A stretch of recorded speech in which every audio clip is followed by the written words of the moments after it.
What if everything you learned about how ancient monuments were built was completely wrong? No machines, no cranes, no modern tools, just human hands, ropes, and a secret that took thousands of years to figure out.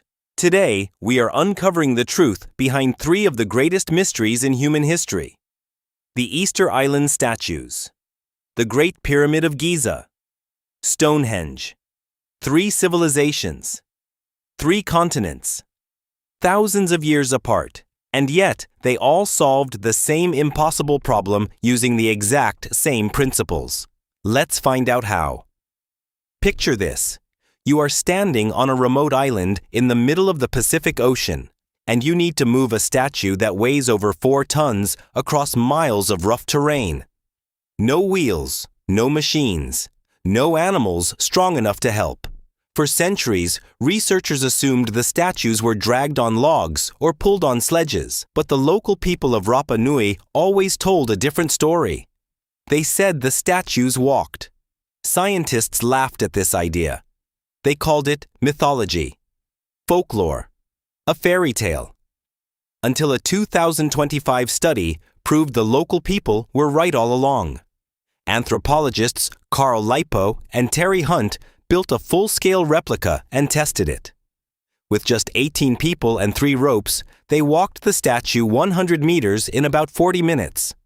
Not dragged, not rolled, walked. The statues were built with a wide D-shaped base and a deliberate forward lean of 5 to 15 degrees. That forward lean was not a mistake. It was the key. By pulling ropes from the left and right in rhythm, the statue rocked side to side, and each rock moved it forward by a few inches, exactly like how you move a heavy refrigerator across a kitchen floor. The ancient roads on Easter Island were intentionally built concave to stabilize the rocking statues and keep them from falling. Every detail was engineered on purpose. The local people were not telling myths. They were preserving engineering knowledge that modern scientists took centuries to rediscover. Now let's go to Egypt. The Great Pyramid of Giza contains over 2.3 million stone blocks. Some of them weigh up to 90 tons. For a long time, the popular theory was millions of enslaved workers dragging stones under the desert sun. But archaeology tells a completely different story. The actual workforce was around 4,000 skilled laborers, supported by 16 to 20,000 additional workers. They were not slaves. They were paid, fed, and given medical care. We know this from the workers' own writings found near the site. The answer starts with a ramp, but not the ramp you are imagining. The old theory was one massive straight ramp going up the side. The problem? That ramp would have required more material than the pyramid itself. Architect Jean-Pierre Houdin proposed something far more elegant. Builders used an external ramp for the first 30% of the pyramid's height. Then they switched to a spiraling internal ramp built directly inside the pyramid's walls. As they moved up, they recycled the lower ramp stones for the pyramid itself. Ancient Egyptian paintings showed workers pouring water in front of transport sledges. For years, historians thought this was a religious ritual. It was not. Wetting dry sand creates a thin film of water tension that cuts friction by nearly half. It is a principle of physics that modern scientists did not formally study until thousands of years later. And finally, the Nile. Ancient branches of the river, now long gone, allowed the Egyptians to float heavy blocks close to the construction site. Water carried what human muscle could not. And then there is Stonehenge, built around 2500 BC in southern England. Some of its massive bluestones came from quarries in Wales, nearly 200 miles away. No wheels, no horses strong enough, no roads. So how did prehistoric people move multi-ton boulders across mountains, rivers, and coastlines? The answer was a combination of systems working together.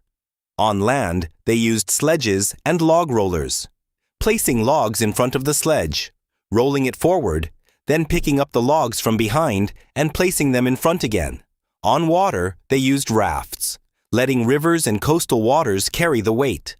And when it came time to raise the massive stone pillars upright, they did not try to lift them all at once. They used counterweights and careful leverage to rock each stone from horizontal to vertical, inch by inch, over many hours or even days, breaking an impossible lift into hundreds of small manageable steps. 3 civilizations, 3 continents, thousands of years apart. And yet they all arrived at the exact same answers. Reduce friction, whether with wet sand, wooden rollers, or concave roads. Divide the impossible. Break one overwhelming challenge into hundreds of small steps. Use nature. Let water, gravity, and momentum do the heavy lifting. And above all, organize people around a shared purpose. These were not primitive societies guessing their way through problems. They were sophisticated engineers, solving challenges that still impress us today. The real mystery is not how they built these monuments. The real mystery is what else did they know that we have not figured out yet. If this changed the way you think about ancient humans, share this video. See you there.